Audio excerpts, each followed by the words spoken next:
अस्सलामु अलैकुम वरहमतुल्लाहि वबरकातुह।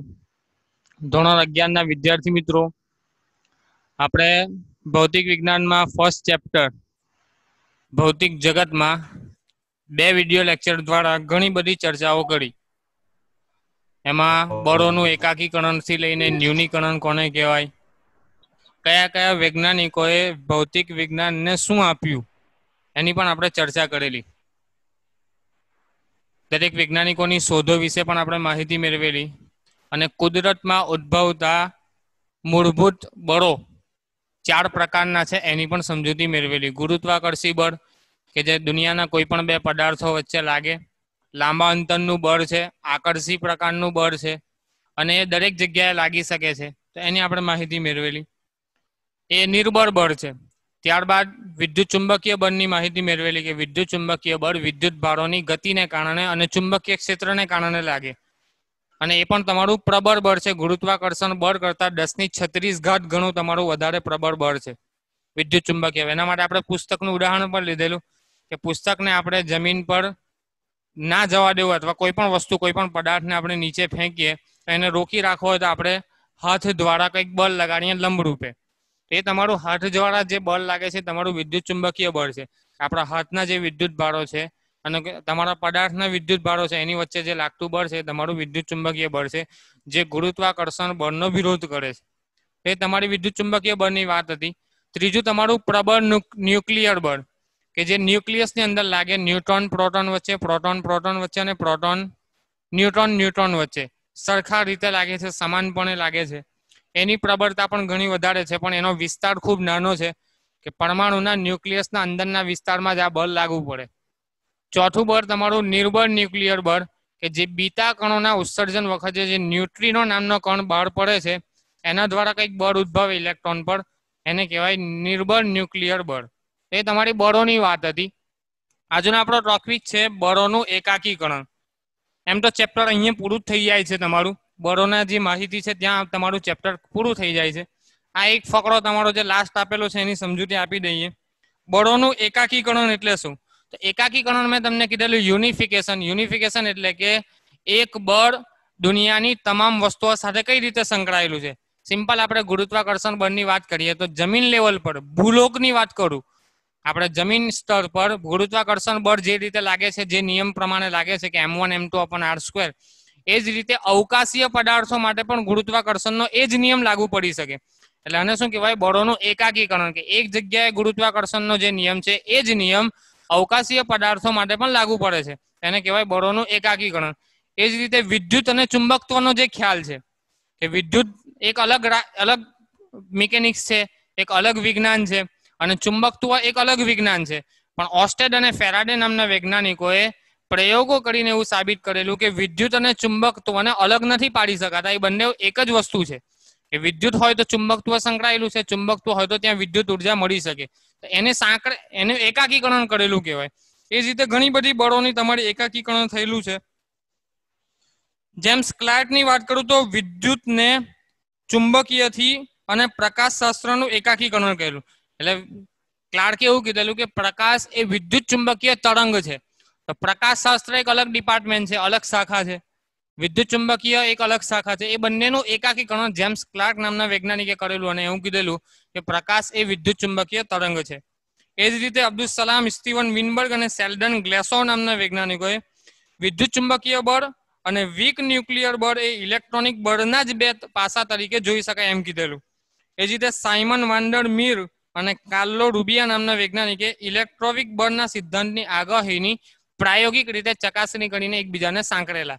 તો આ તમારું એકાકીકરણ છે કે એક બળ બીજા બળ સાથે અથવા એક શાખા બીજી શાખા સાથે કઈ રીતે રિલેશન ધરાવે છે, અથવા એક બળ દુનિયાની તમામ વસ્તુઓ સાથે કઈ રીતે સાર્વત્રિકપણે છે એની માહિતી આપે, એને કહેવાય બળોનું એકાકીકરણ। ત્યારબાદ તમને કીધેલું છે ભૌતિક શાસ્ત્રના નિયમોની પ્રકૃતિ।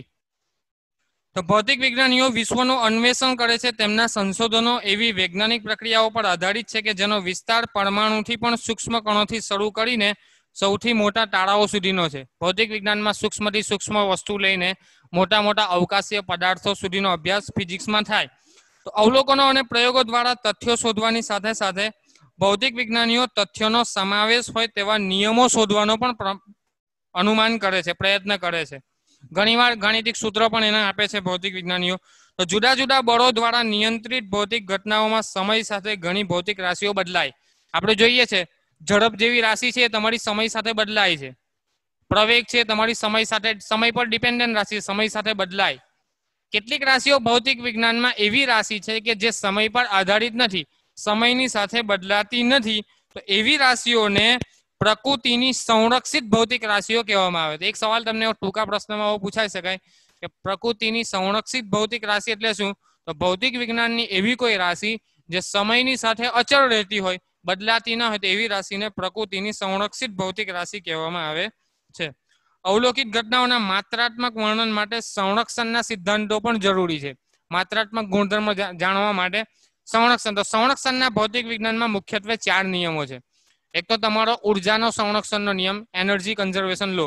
એ તમે 9મા ધોરણમાં 10મા ધોરણમાં ભણ્યા જ હશો કે યાંત્રિક ઉર્જાનું સંરક્ષણ થાય કે ગતિ ઉર્જા અને સ્થિર ઉર્જાનો કુલ સરવાળો અચળ રહે, એવું પણ તમે ભણીને આવ્યા કે ઉર્જાનું સર્જન કે વિનાશ શક્ય નથી, પરંતુ એક સ્વરૂપમાંથી બીજા સ્વરૂપમાં ઉર્જાનું રૂપાંતર થઈ શકે છે. એટલે વિશ્વની કુલ ઉર્જાનો જથ્થો તમારો અચળ રહે, એને કહેવાય law of conservation of energy કે ઉર્જાના સંરક્ષણનો નિયમ. સિમ્પલ એક ઉદાહરણ આપું. મુક્ત પતન કરાવતો કોઈ પદાર્થ હોય, માની લો કે મારી પાસે આ પુસ્તક છે. શરૂઆતમાં સ્થિતિ છે h જેટલી ઊંચાઈએ છે, એટલે એની સ્થિતિ ઉર્જા mgh જેટલી હોય. હવે એને જેવું મુક્ત પતન કરાવો, મુક્ત પતન એટલે ઉપરથી નીચે છોડી દો, તો જેવી એની સ્થિતિ ઉર્જામાં હતું એ સ્થિતિ ઉર્જા તમારી ગતિ ઉર્જામાં કન્વર્ટ થશે. અલગ અલગ સમયે અલગ અલગ એની ગતિ ઉર્જા હશે.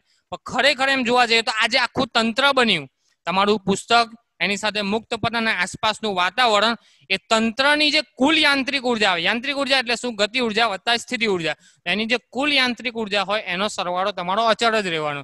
શરૂઆતમાં ધારો કે 10 ગતિ ઉર્જા હોય, 10 જેટલી, ધીમે ધીમે ઘટતી જાય. સ્થિતિ ઉર્જા શરૂઆતમાં 10 હોય, ધીમે ધીમે તમારી 9 થાય, 8 થાય, 7 થાય. એ જ રીતે જેટલી તમારી ઘટે એટલી તમારી ગતિ ઉર્જા વધે. સ્થિતિ ઉર્જા એક તરફ ઘટતી જાય તો બીજી તરફ તમારી ગતિ ઉર્જા વધતી જાય. એટલે યાંત્રિક ઉર્જાનો કુલ સરવાળો તમારો અચળ રહે, એને કહેવાય તમારો ઉર્જાના સંરક્ષણનો નિયમ. એવું સ્થિતિ ઉર્જા અને ગતિ ઉર્જા માટે છે. એ જ રીતે તમારું દ્રવ્યમાં પણ બંધન ઉર્જાઓ હોય. એક પ્રક્રિયા થતી હોય કે 2 પ્રક્રિયકો ભેગા થઈને 2 નિપજો બનાવતા હોય, તો એ રાસાયણિક પ્રક્રિયા દરમિયાન પણ પ્રક્રિયકોની જે બંધન ઉર્જા હોય એના જેટલી જ તમારી નિપજોની બંધન ઉર્જા થાય. એટલે તમારી તંત્રની કુલ યાંત્રિક ઉર્જા તમારી, અથવા દ્રવ્યની કુલ યાંત્રિક ઉર્જા તમારી બંધન ઉર્જા સમાન રહે. એને શું કહેવાય? ઉર્જાના સંરક્ષણનો નિયમ. એ તમે આગળ ભણશો પણ, કાર્ય ઉર્જા અને પાવર તમારું ચેપ્ટર આવશે, એમાં ફરીથી ભણવાનું આવશે. એ જ રીતે પછી બીજો એક નિયમ છે વેગમાનના સંરક્ષણનો નિયમ. વેગમાન એટલે શું? પદાર્થના દળ અને વેગના ગુણાકારને વેગમાન કહેવાય. તો વેગમાનનું પણ સંરક્ષણ થાય. શરૂઆતમાં કંઈક વેગમાન હોય m1 v1 અને ત્યારબાદનું કંઈક વેગમાન હોય m2 v2, તો વેગમાનનું સંરક્ષણ થાય. આ બંનેનું મૂલ્ય સમાન થાય. અથવા mv = અચળ. તંત્રનું કુલ વેગમાન તમારું અચળ રહે. તમે રિકોઇલ વેગ ને એ બધું તમે ભણીને આવેલા છો 9માં. રાઇફલ દ્વારા ઘોડીને કઈ રીતે પસાર થાય, એમાં વેગમાનના સંરક્ષણના નિયમનું પાલન થાય. તો એ જ તમારું વેગમાનનો સંરક્ષણનો નિયમ છે. ત્રીજો નિયમ તમારો કોણીય વેગમાનના સંરક્ષણનો. જે રીતે આ તમારો રેખીય વેગમાન, રેખીય ગતિમાં કોઈ ચાક ગતિ કરતો કોઈ પદાર્થ હોય, કોણીય ગતિ કરતો કોઈ પદાર્થ હોય, એન્ગ્યુલર મોશન કરતો કોઈ પદાર્થ હોય, જે રીતે પંખો છે, અથવા તમારો રોટેશનલ મોશન કરતો કોઈ પદાર્થ હોય, તો ત્યાં કોણીય વેગમાનના સંરક્ષણનો નિયમ લાગે. અને ચોથો નિયમ તમારો વિદ્યુત ભારના સંરક્ષણનો નિયમ, કે કોઈ વિદ્યુત ભાર તંત્રમાં હોય તો એનું સંરક્ષણ થાય. તંત્રનો કુલ વિદ્યુત ભાર અચળ રહે. બરાબર છે. એ પણ તમે 12મા ધોરણમાં વિદ્યુત ભાર અને વિદ્યુત ક્ષેત્ર ચેપ્ટર ભણશો ત્યારે ડિટેલમાં ભણવાનું આવશે કે વિદ્યુત ભારના સંરક્ષણનો નિયમ શું છે. તો 4 પ્રકારમાં કુદરતમાં મૂળભૂત સંરક્ષણના નિયમો છે. ઉર્જા સંરક્ષણ, રેખીય વેગમાનનું સંરક્ષણ, કોણીય વેગમાનનું સંરક્ષણ અને વિદ્યુત ભારના સંરક્ષણનો નિયમ. તો બાહ્ય સંરક્ષી બળની અસર હેઠળ થતી તંત્રની ગતિ માટે ગતિ ઉર્જા અને સ્થિતિ ઉર્જાનો સરવાળો અચળ રહે, એટલે કે તંત્રની કુલ યાંત્રિક ઉર્જા અચળ રહે, જેને ઉર્જાના સંરક્ષણનો નિયમ કહેવાય. મુક્ત પતનનું તમને ઉદાહરણ આપેલું છે. ભૌતિક વિજ્ઞાનમાં ઉર્જાની સંકલ્પના કેન્દ્ર સ્થાને છે. બધી જ ભૌતિક પ્રણાલીઓ માટે ઉર્જાની અભિવ્યક્તિ કરી શકાય છે. ઉષ્મા ઉર્જા હોય, યાંત્રિક ઉર્જા હોય, વિદ્યુત ઉર્જા હોય વગેરે તમામ ઉર્જાના સ્વરૂપોને ધ્યાનમાં લઈને એવું તારવી શકાય કે ઉર્જાનું સંરક્ષણ થાય છે. તંત્રની કુલ ઉર્જા તમારી અચળ રહે. ત્યારબાદ કુદરતના બધા જ પ્રભાવ ક્ષેત્રમાં સૂક્ષ્મથી સ્થૂળ સુધી, યાની નાની વસ્તુથી મોટી વસ્તુ સુધી જેમ જેમ જાય ત્યાં ઉર્જાના સંરક્ષણના નિયમનું પાલન થતું હોય છે. પરમાણ્વીય અને ન્યુક્લિયર અને મૂળભૂત કણોની પ્રક્રિયાઓના પૃથક્કરણમાં પણ આ નિયમ લાગુ પાડી શકાય. યુરેનિયમનું તમે વિખંડન કરો અથવા એમાંથી જે મોટા પ્રમાણમાં ઉર્જા મળે એ ખરેખર એવું જ છે કે ઉર્જાનું સંરક્ષણ જ થાય છે. શરૂઆતમાં કંઈક યુરેનિયમ ઉર્જા ધરાવતો હતો, એ ઉર્જા એને એનર્જી સ્વરૂપે ઉષ્મા ઉર્જા સ્વરૂપે તમને આપી, તો એ ઉર્જાનું સંરક્ષણ એક ઉર્જામાંથી બીજી ઉર્જામાં રૂપાંતરણ થયું. તેનાથી વિપરીત પણ દરેક ક્ષણે વિશ્વમાં પ્રચંડ ઘટનાઓ બનતી હોય છે, છતાંય વિશ્વને આપણે એક આદર્શ અલગ કરેલું તંત્ર તરીકે વિચારી લઈએ તો તેની ઉર્જાનું સંરક્ષણ થાય છે. પછી આઇન્સ્ટાઈનના સાપેક્ષવાદની વાત કરેલી છે કે આઇન્સ્ટાઈને એક સૂત્ર આપેલું રિલેટિવિટી E = mc². બરાબર છે. પ્રકાશના વેગ, દળ અને એના એનર્જી માટેનું સૂત્ર આપેલું E = mc². એ શું કહેતો હતો કે ઉર્જાનું મતલબ દળમાંથી ઉર્જામાં રૂપાંતર અથવા ઉર્જામાંથી દળમાં રૂપાંતર થઈ શકે. તમારું કોઈક દળ હોય તો એમાંથી ઉર્જામાં રૂપાંતર. તમને યુરેનિયમનું ઉદાહરણ આપ્યું કે યુરેનિયમનું વિખંડન થઈને દળમાંથી ઉર્જામાં રૂપાંતર થાય. એ જ રીતે ઉર્જામાંથી દળમાં પણ રૂપાંતર ભેગા થઈને તમે ન્યુક્લિયર પ્રક્રિયાઓ ભણશો ત્યારે 2 થી 3 પદાર્થ અથવા રાસાયણિક પ્રક્રિયાની સિમ્પલ વાત કરીએ, 2 પ્રક્રિયકો ભેગા થાય. તમે ઉષ્માક્ષેપક પ્રક્રિયા તમે સાંભળ્યું હશે. તો ઉષ્માક્ષેપક પ્રક્રિયા એટલે શું કે પ્રક્રિયકો પ્રક્રિયા કરે ત્યારે ઉષ્મા ઉર્જા છૂટી પડે, તો દળ ભેગા થઈને દળમાંથી તમને ઉષ્મા મળી, તો એ તમને શું કહેવાય ઉષ્માક્ષેપક પ્રક્રિયા. અને બીજી આવે તમારી ઉષ્મા શોષક પ્રક્રિયા. તો ઉષ્મા શોષક પ્રક્રિયામાં શું થાય, તમારે ઉષ્મા આપવી પડે, ઉર્જા આપો અને તમને દળ મળે. 2 જુદા જુદા પ્રક્રિયકો મળે. કોઈ પણ વસ્તુને તોડવી હોય, યુરેનિયમનું વિખંડન એ શું છે ઉષ્મા શોષક પ્રક્રિયા. તમે યુરેનિયમને તોડો તો એમાંથી મોટા પ્રમાણમાં ઉર્જા છૂટી પડે, તો દળમાંથી ઉર્જામાં રૂપાંતરણ થાય. તો આ તમારું આઇન્સ્ટાઈનના સાપેક્ષવાદના સિદ્ધાંતની વાત છે. દ્રવ્યનો નાશ નથી થતો તેવું મનાતું હોવાથી કુદરતના અન્ય એક મૂળભૂત નિયમોમાં દ્રવ્ય સંરક્ષણના નિયમો પણ સમાવેશ થાય છે. એના માટે તમને રાસાયણિક પ્રક્રિયાનું ઉર્જાનું ઉદાહરણ આપેલું છે. ન્યુક્લિયર પ્રક્રિયાઓમાં દળ ઉર્જામાં રૂપાંતરિત થાય છે, તેનાથી ઉલટું પણ જોવા મળે છે. ન્યુક્લિયર પાવર જનરેટરોમાં પરમાણુઓના વિસ્ફોટકોમાં પણ આ ઉર્જા મુક્ત થતી હોય છે એવું જોવા મળે છે.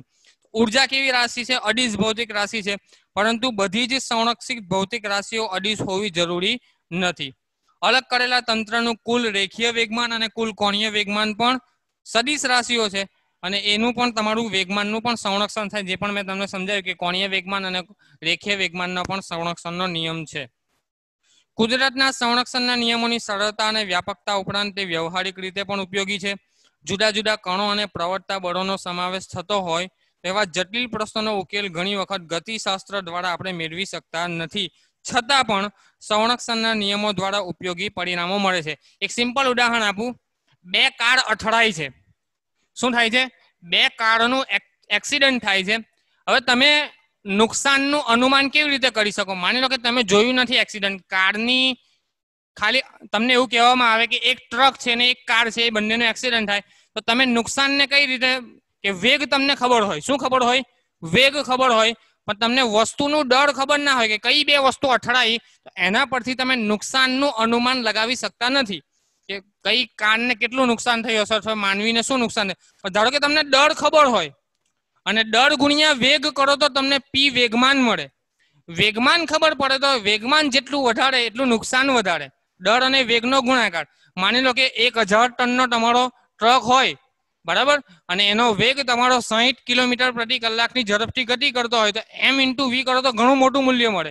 અને વેગમાન છે, વેગમાન જેટલું મોટું એટલું તમારું દળ વધારે એટલે વેગમાન વધારે તો નુકસાનનું તમે અંદાજ લગાવી શકો, અથવા કઈ રીતે વેગથી ગતિ કરશે અથવા કેટલું તમને અનુભવ થાય એને તમે ગણતરી કરી શકો. 2 સૂક્ષ્મ કણો હોય, m1 = 0.1 ગ્રામ ધરાવતા અને m2 = 0.2 ગ્રામ ધરાવતા 2 સૂક્ષ્મ કણો છે. એ બંને જો અથડાય તો એનો વેગ તમે 100 કિલોમીટર પ્રતિ કલાક રાખો કે 1000 કિલોમીટર પ્રતિ કલાક રાખો, તો વેગ શું છે? ગતિશાસ્ત્રની રાશિ છે. તો ગતિશાસ્ત્રની રાશિ દ્વારા તમને એની સમજ નથી મળતી, પણ સંરક્ષણનો નિયમ હોય, વેગમાનના સંરક્ષણના નિયમ પરથી તમને એવી માહિતી મળે કે m × v કરો, દળ અને વેગનો ગુણાકાર કરો, તો તમને ખ્યાલ આવે કે હા આટલા વેગથી ગતિ કરે છે, આટલું દળ છે, તો તમને ખ્યાલ આવે કે વેગમાન આટલું આવશે, એટલા માટે નુકસાન આટલું થશે, અથવા આ કણની અસર આટલી ઉપજાવશે. આ તમારા સંરક્ષણના નિયમો દ્વારા માહિતી મળે. જુદા જુદા કણો વચ્ચે પ્રવર્તતા બળોનો સમાવેશ થતો હોય તેવા જટિલ પ્રશ્નોનો ઉકેલ ઘણી વખત ગતિશાસ્ત્ર દ્વારા આપણે મેળવી શકતા નથી, પરંતુ સંરક્ષણના નિયમો દ્વારા એની માહિતી આપણને મળે છે. ઉદાહરણ તરીકે બે વાહનોની અથડામણ દરમિયાન લાગતા જટિલ બળોથી આપણે અજાણ હોઈએ. મેં તમને જે એક્સિડન્ટની વાત કરી એ જ વાત અહીંયા કરી છે બુકમાં, કે જટિલ બળોથી આપણે અજાણ હોઈએ છતાં પણ વેગમાનના સંરક્ષણના નિયમ જટિલતાને બાજુએ રાખીને આપણને એટલા સક્ષમ બનાવે છે કે આવી અથડામણો વિશેના શક્ય પરિણામોનું અનુમાન આપણે લગાવી શકીએ. સમજ પડે છે? અથવા એને પણ નકારી પણ શકીએ છીએ કે કઈ નુકસાન નહીં થયું હોય. ન્યુક્લિયર અને મૂળભૂત કણો સાથે સંકળાયેલ ઘટનાઓના પૃથક્કરણ માટે સંરક્ષણના નિયમો પણ ઉપયોગી છે. ઉર્જા અને વેગમાન સંરક્ષણના નિયમોનો ઉપયોગ કરીને 1931માં વુલ્ફગેંગ પાઉલી નામના વૈજ્ઞાનિકે બીટા ક્ષય દરમિયાન ઇલેક્ટ્રોનના ઉત્સર્જન સાથે એક નવા કણ ન્યુટ્રિનો જેને કહેવામાં આવે એનો પણ ઉત્સર્જન થાય છે તેવી સાચાઈ આગાહી કરેલી. કુદરતની સમિતિનો સંરક્ષણના નિયમો સાથે ગાઢ સંબંધ છે તેવું આપ સૌ મિત્રો ભૌતિક વિજ્ઞાનમાં હવે પછીના ઉચ્ચ અભ્યાસમાં ભણશો. ઉદાહરણ તરીકે કુદરતના નિયમો સમય સાથે બદલાતા નથી તે એક મહત્વનું અવલોકન છે. આજે તમે પ્રયોગશાળામાં કોઈ એક પ્રયોગ કરો અને 1 વર્ષ બાદ આ જ પ્રયોગનું તમામ પરિસ્થિતિ અગાઉની જેમ જ રાખીને પુનરાવર્તન કરો તો બંને વખતે મળેલા પરિણામો સમાન જ હોવા જોઈએ. એવું જણાય છે કે કુદરતમાં સમયમાં સ્થાનાંતર સમિતિય ઉર્જાના સંરક્ષણના નિયમને સંતુલ્ય છે. તે જ રીતે અવકાશ સમાંગ છે અને વિશ્વમાં કોઈ આંતરિક રીતે વિશિષ્ટ સ્થાન નથી. વધુ સ્પષ્ટ રીતે કહીએ તો કુદરતના નિયમો સમગ્ર વિશ્વમાં સમાન છે. મેં તમને સિમ્પલ ગુરુત્વાકર્ષણનું ઉદાહરણ આપ્યું કે પૃથ્વી પર જે નિયમ ગુરુત્વાકર્ષણનો લાગુ પડે એ જ નિયમ અવકાશના પદાર્થો માટે પણ લાગુ પડે. કે સૂર્ય દ્વારા પૃથ્વી જકડાઈને રહેલી છે અને પોતાની કક્ષામાં ગતિ કરે છે, તો એનો મતલબ એવો છે કે અહીંયા ગુરુત્વાકર્ષણ બળ લાગે છે પૃથ્વી પર સૂર્ય દ્વારા, અને એ જ નિયમ આપણે પૃથ્વી પર મળતા કોઈ પદાર્થ માટે પણ લાગુ પડી શકે. તો નિયમ બંને જગ્યાએ સમાન, પરિસ્થિતિ બંને જગ્યાએ જુદી જુદી. અહીંયા પદાર્થોના વજન પણ ખૂબ મોટા, અહીંયા પદાર્થો નાના, પણ નિયમ બંને જગ્યાએ એક જ પ્રકારનો લાગુ પડી શકે છે. જુદી જુદી પરિસ્થિતિ અને જુદા જુદા સ્થળોને કારણે કોઈ ઘટના જુદી જુદી હોઈ શકે. એક સિમ્પલ ઉદાહરણ આપો કે ચંદ્ર પર ગુરુત્વ પ્રવેગનું મૂલ્ય પૃથ્વીના ગુરુત્વ પ્રવેગ કરતા 1/6 ગણું થઈ જાય. ભલે જીનું મૂલ્ય બદલાઈ જાય પણ ગુરુત્વાકર્ષણનો નિયમ બદલાતો નથી. અવકાશમાં સ્થાનાંતર સાપેક્ષે કુદરતના નિયમોની સમિતિ રેખીય વિજ્ઞાનનો સંરક્ષણનો નિયમ પણ આપે છે. આ જ રીતે અવકાશની સમદિગ્ધર્મિતાની આઇસોટ્રોપિક વસ્તુની સમજૂતી કોણીય વિજ્ઞાનના સંરક્ષણ દ્વારા મળે છે. અને વિદ્યુત ભારના સંરક્ષણનો નિયમ એ મૂળભૂત કણોના લક્ષણો કેટલીક અમૂર્ત સમિતિઓ સાથે સંકળાયેલો હોઈ શકે, જેનો અભ્યાસ તમે આગળના ધોરણમાં કરશો. કુદરતમાં પ્રવર્તતા મૂળભૂત બળોના આધુનિક સિદ્ધાંતોમાં અવકાશ, સમય અને અમૃત સંદર્ભોની ભૂમિકા કેન્દ્રીય સ્થાને રહેલી છે. અહીંયા તમારું ચેપ્ટર પૂર્ણ થાય છે. ઓકે, ચેપ્ટરમાં ઘણી બધી માહિતીઓ હતી, ક્વોન્ટમ મિકેનિક્સની પણ વાત હતી, કેટલીક ડીપ વસ્તુઓ છે, ઇલેક્ટ્રોડાયનેમિક્સ છે, પ્રકાશશાસ્ત્ર છે, વિદ્યુત ચુંબકીય શાસ્ત્ર છે, ક્વોન્ટમ મિકેનિક્સ છે, યંત્રશાસ્ત્ર છે, એ તરંગ પ્રકાશશાસ્ત્ર છે, કિરણ પ્રકાશશાસ્ત્ર છે, ઓપ્ટિક્સ છે. તો એ દરેક વસ્તુના અલગ અલગ ઇન્ડિવિજ્યુઅલ ચેપ્ટરો તમે આવનારા ધોરણોમાં ભણશો. આ તમને ખાલી ચિતાર આપેલો છે કે ફિઝિક્સમાં એટલે ભૌતિક વિજ્ઞાનમાં તમે અગાઉના ધોરણોમાં અથવા ધોરણ 11માં અગાઉના ચેપ્ટરોમાં શું શું ભણશો એનો એક બેઝિક ખ્યાલ તમને આ ચેપ્ટરમાં આપેલો છે. ખાસ કરીને તમારે જે કોષ્ટકો આપેલા છે એ કોષ્ટકોની માહિતી તમારે સંપૂર્ણપણે યાદ રાખવાની, એમાંથી શોર્ટ ક્વેશ્ચન તમને આવે. પછી કયા બળો કોના કરતા વધારે પ્રબળ છે, કયું બળ કોના કરતા વધારે નિર્બળ છે એની માહિતી તમારે યાદ રાખવાની. એક એક ટૂંક નોંધ યાદ રાખવાની કે ગુરુત્વાકર્ષણ બળ વિશે ટૂંક નોંધ લખો તો એના માટેની તમને માહિતી ખબર હોવી જોઈએ. સ્ટ્રોંગ ન્યુક્લિયર બળ વિશે તમે ટૂંક નોંધ લખો તો એ તમને માહિતી ખબર હોવી જોઈએ. ન્યુનીકરણ અને એકાકીકરણની તમને વ્યાખ્યા પૂછે તો એમાં તમને લખતા આવડવું જોઈએ. મેં તમને પ્રશ્નોની PDF મોકલેલી જ છે, તો એ બંને PDF રિફર કરીને વાંચજો, એમાંથી પ્રશ્નો પૂછાઈ શકે. ટૂંકા પ્રશ્નોની થોડીક ચર્ચા કરો, આપણી પાસે સમય ઘણો બધો છે હજુ, તો ટૂંકા પ્રશ્નોની ચર્ચા કરીએ. હું તમને પ્રશ્નો પૂછું, એના મને જવાબો આપજો.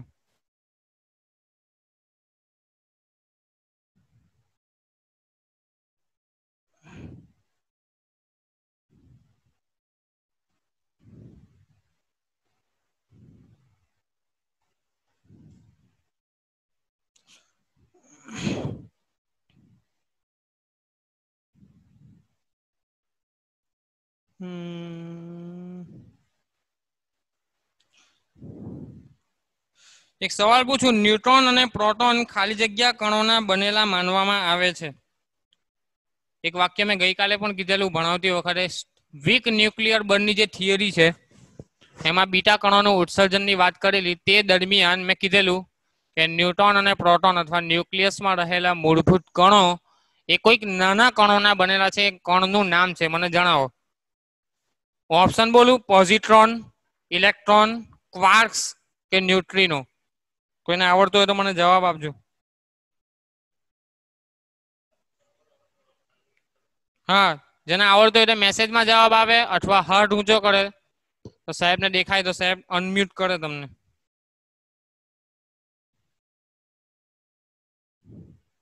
ચેપ્ટર અહીંયા પૂરું થાય. જો તમને કોઈ પ્રશ્ન હોય પહેલા ચેપ્ટરના રિલેટેડ, કોઈ તમને ક્વેશ્ચન હોય અથવા સેકન્ડ ચેપ્ટરના રિલેટેડ તમારી કોઈ ક્વેરી હોય, આપણે ટાઈમિંગ પૂરો કરવાનો છે એ દરમિયાન, તો આપણે પ્રશ્નોત્તરી કરી લઈએ. અહીંયા ચેપ્ટર તમારું પૂરું થાય છે. સ્વાધ્યાય જે તમારું જે આપેલું છે એ તમને ચોખ્ખું શબ્દમાં લખેલું છે કે પરીક્ષામાં પૂછાય નહીં. સ્વાધ્યાયના પ્રશ્નો તમારા પરીક્ષામાં પૂછવા લાયક નહીં. ઇન્ટરેસ્ટિંગ પ્રશ્નો પણ આપેલા છે. એક પ્રશ્ન તમને ચર્ચા કરું કે ઇલેક્ટ્રોન શોધાયો, ઇલેક્ટ્રોનની શોધ થઈ, પણ કોઈ પણ વૈજ્ઞાનિકે ઇલેક્ટ્રોનને જોયો નથી. તેમ છતાં પણ દરેક વિદ્યાર્થીઓએ કે દરેક વૈજ્ઞાનિકોએ અથવા દરેક શિક્ષકોએ ઇલેક્ટ્રોન છે એવું સાચું કેમ માની લીધું? અને એની અપોઝમાં બીજો એક સવાલ કરેલો છે કે ભૂત કોઈ જોયું નથી તો પણ તમે એનો અસ્વીકાર કેમ કરો છો? તો એના માટેનો જવાબ શું આવે કે ઇલેક્ટ્રોન ભલે વૈજ્ઞાનિકોએ જોયો નથી, પણ કેટલીક રાસાયણિક પ્રક્રિયાઓ અને એની આસપાસ થતા ફેરફારો અને એના જે પરમાણુના બંધારણો જે રજૂ થયા એના પરથી એવી સાબિતી મળે કે આ પ્રકારનો કોઈ કણ ઇલેક્ટ્રોન અસ્તિત્વ ધરાવે છે. જ્યારે ભૂત આપણી આસપાસ છે કે નથી એની કોઈ સાબિતી અથવા પ્રૂફ નથી, એટલા માટે આપણે ભૂતનો અસ્વીકાર કરીએ છીએ. આ પ્રકારના રમૂજી પ્રશ્નો તમારા સ્વાધ્યાયમાં આપેલા છે, રિફર કરજો.